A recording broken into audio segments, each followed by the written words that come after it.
Graves, and thank you for tuning in today to the code. And today we are going to be speaking to Henare, and he actually corrected me on his name, as I usually correct other people on my name, but we're going to have him say it correctly. He is a father, he's a husband, and he's going to tell us more about himself today. He's going to tell us more about leadership. And the focus that we want to make here is that everybody think of leadership, of everybody that is in the highest positions. But we are going to be able to let you know how can you be a great leader in your own life, in your personal life, spiritual life, whatever is it that you have. How can you be a leader? Because most people believe that you are just born leaders, but I do not believe that. I didn't used to be a great leader when I was younger, and I have become a great leader in my old age. So therefore, I believe that you too can be a great leader. And let's find out from Henare what is it that we can do to transform ourselves into great leaders. So, Henare, can you tell us more about being great leaders? Well, you articulated it very well. Um, Everybody has the potential to be a leader. We actually start out in leadership as leaders. But what happens is over time, then we have to, as children, as teenagers, as young adults, rank ourselves. We have to position ourselves with people that are in authority. And then what happens is by positioning ourselves with authority figures, then we naturally think that we need to, at some stage, follow what they're saying. Now, So, great leadership involves actually looking into one's life and seeing already where they're creating leadership. Not on the grand scale of making millions of dollars or being a best-selling author, actually on the smaller scale of being a human being.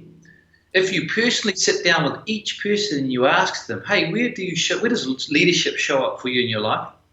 They will naturally say, I'm a mother, I'm a father, I am a husband, I work at a grocery store. In some form, they're having to actually cause leadership in their lives. And when they take a closer look at it, it starts to acknowledge the person for actually what they're doing and who they are first. wow. I like the way you explain that because people always have the assumption, like I said at the beginning, they always believe that the higher position you have and the more money you have in the bank, that makes you a leader. Well, that would be interesting considering that if we looked at the Buddha's bank account, Mahatma Gandhi's bank account, Martin Luther King's bank account, Mother Teresa's bank account, St. Francis of Assisi's bank account, Jesus' bank account, I'm pretty sure they didn't have a full bank account. I agree with that. And so, but when we're talking about leadership and transformation, can you explain to us a little bit more about that? Can you break it down? Well, yeah, thank you. So the first thing is we talk about what we just talked about is leadership in the individual, acknowledging a person for being human and leading themselves in some area of their life. The actual form of leadership now we're talking about beyond that is leadership actually involves risk. If you look at any great leaders, not just great leaders, but leaders that are leading in communities, leaders that are leading in society, leaders that are even leading in family, they have to risk something, meaning they have to leave something behind to step forward and create something new. There's a quote I heard, and it said, with so many books on leadership in the world, why are there no more leaders emerging out of the spaces? And I look around the world and I see lots of people following. We got social media. So what we distinguish as a distinction is that when we risk something in our lives in an area that's important to us, we then can cause some type of leadership to emerge. Yeah. So, but when we're talking about transformational, how can someone transform themselves into a leader? They have to take on board something that they're confronted by in their life and risk moving past that. They have to look at some area of their life where they're wanting to cause leadership and look at the reason why that leadership's not coming through. Then they then they have to actually face, look at, be present with, be truthful about that area, and then look to risk that area so they can cause something new in their transformation. The best analogy I can give is do you mind if I quickly tell a story? Could you repeat that again? I'll tell a quick story. So a little girl helps a butterfly. A little girl cuts a piece of a chrysalis that a butterfly is trying to get out of. The butterfly trying to get out of that, having a chrysalis cut, then dies. The reason why it dies is the girl, in trying to help someone out of the chrysalis, actually forces it not to emerge with its wings ready to fly. The helping of it restricted it. In leadership, we have to be resilient enough to call in help, but not to rely on it. Mm-hmm. There's a difference in leading people. A lot of people get into coaching, business transformation, and when they pay money to somebody or they do something, they expect them then to do it for them. Mm-hmm. Leadership then is taking on board as a guide, the coach, teacher, or trainer, or whatever learning you're wanting to take on board, so that you're actually using them as a tool, as a guide, in the way of making sure that you are causing whatever needs to be caused in your life by being accountable for everything that you're going to go through as you're going through a learning, as you're going through the learning in any type of transformation. Wow. So it's one thing that you were mentioning there, and I got was really the action of leader. How a leader have to be able to take action, and that's one thing that people are not doing now. They want to be leaders, but they're waiting for someone to do something for them. Yeah. So brilliant. There's a reason for that. What's that reason? So the reason is basically we're designed as human beings to be safe and be in survival. So even scientifically, we can document that if we look, they've documented that around 80% of our thoughts a day are negatively geared. Mm-hmm. So if 80% of our thoughts are negatively geared, when we go to action anything, we activate the negativity bias or the thinking that's in the background. Yeah. So when that gets activated, it becomes a concern that we have in the background. Why people don't really get into action is they don't externalize that concern. What they do is they monologue about the concern, reoccurring and creating reoccurring thoughts, they worry about their worrying or worrying, or they create a dialogue or story inside their mind based around that concern. That then becomes the force that restricts them from actioning things in their life. The key then is to be in communication verbally and externally by getting the concern out so that we can see it outside the brain, acknowledge it that it's there, and then shift it to the side, or acknowledge that it's there and move it aside enough so that we can see a path into action. Wow. That was good the way you explained that. And one thing that I noticed that you mentioned a lot about the communication, and one of the things that I noticed in the leaders that I have had that I love. I remember a boss that I have. One thing that she had is that she had great communication. The way that she talked to us, the way that I felt that I wanted to do anything for her just because of the way that she communicated with us. She wouldn't try to dictate or boss us around. What she did was really try to make us feel that we really wanted to follow her instead of had to follow her. Yeah, there's two forms of leadership. One leadership is what you're talking about, and the other is what the lady did for you. So leaders that can inspire through a dialogue, usually expressing concerns that are occurring for them, then can inspire other people. A lot of the times we're not inspired by showing people shiny things, books, accolades. We're actually inspired by the things that they're actually going through, the concerns, the negativity, but they don't hide from it. They bring it forth. They speak about it. They're vulnerable about it. They're available about it. They bring it out in communication for others to hear it. See, not many people know that the key to any action is verbalizing the internal monologue as a dialogue externally, no matter how painful. I was with a lady once who was wanting to be a leader, and she had been in the Auschwitz Nazi camp during World War II. And for 60 years, she had held resentments in the background of her mind towards the captors, towards seeing the people in the Nazi camp kill her friends and family. But what hadn't occurred to her is that it had occurred 60 years ago, and she was still playing the dialogue, the monologuing inside of her mind. When I got to see her actually verbalize the pain, the suffering outside, she didn't actually just say it because she was saying it. She said it, and in that, we were all inspired by who she was and what she went through.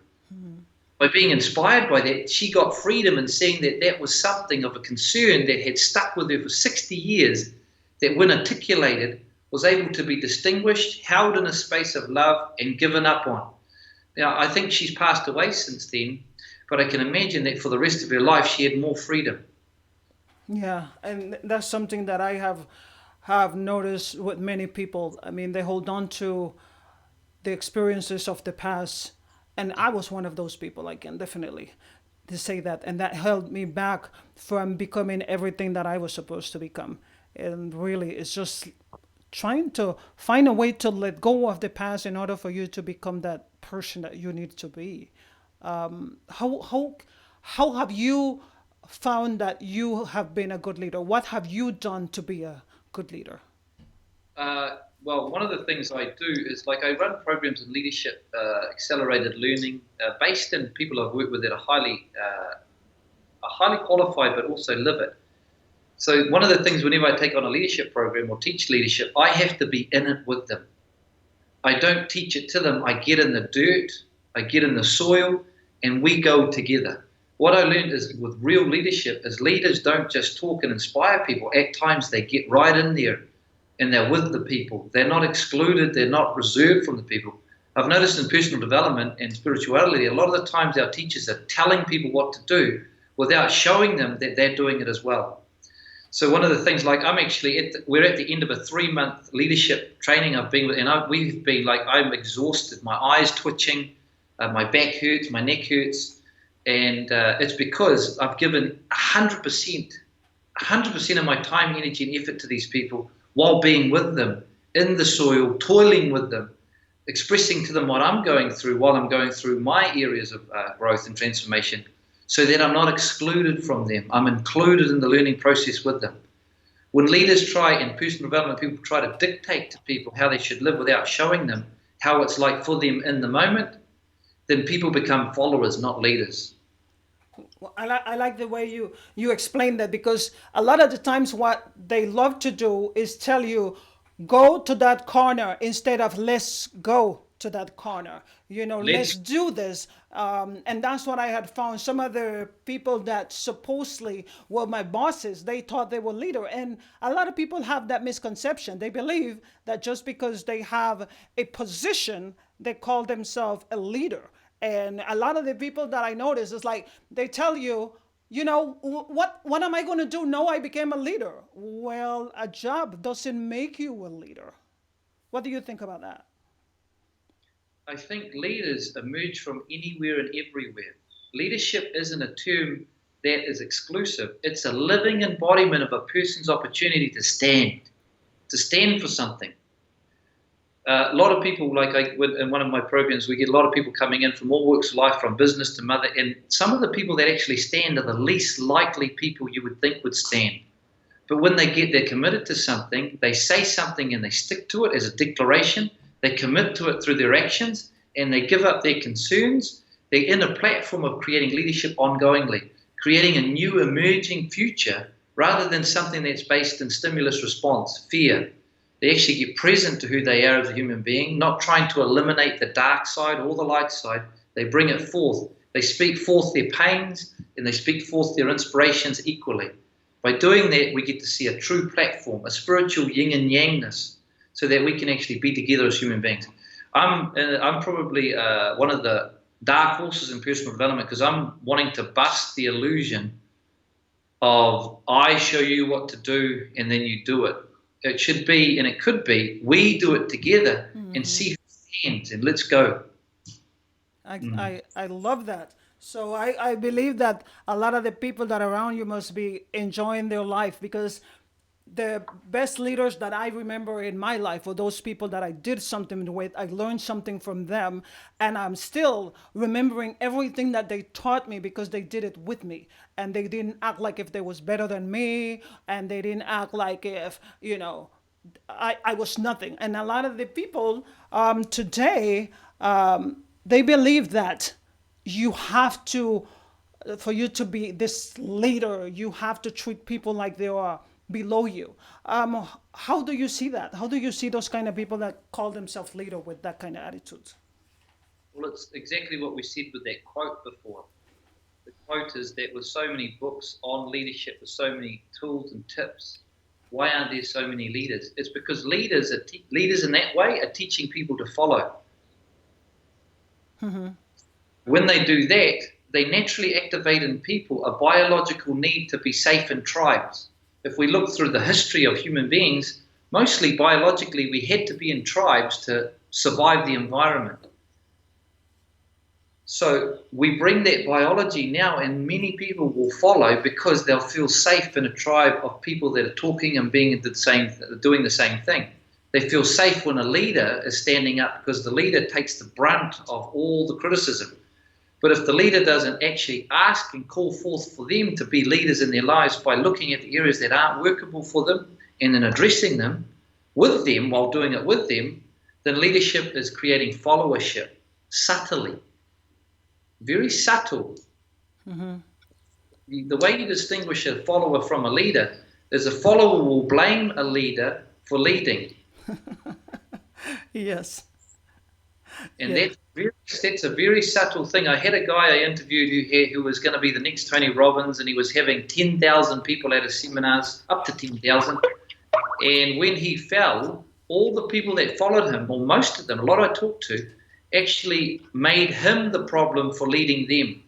That's when I distinguished that they had never distinguished, and he had never said to them that they were leaders as well. He had put on a pedestal of what they needed to do.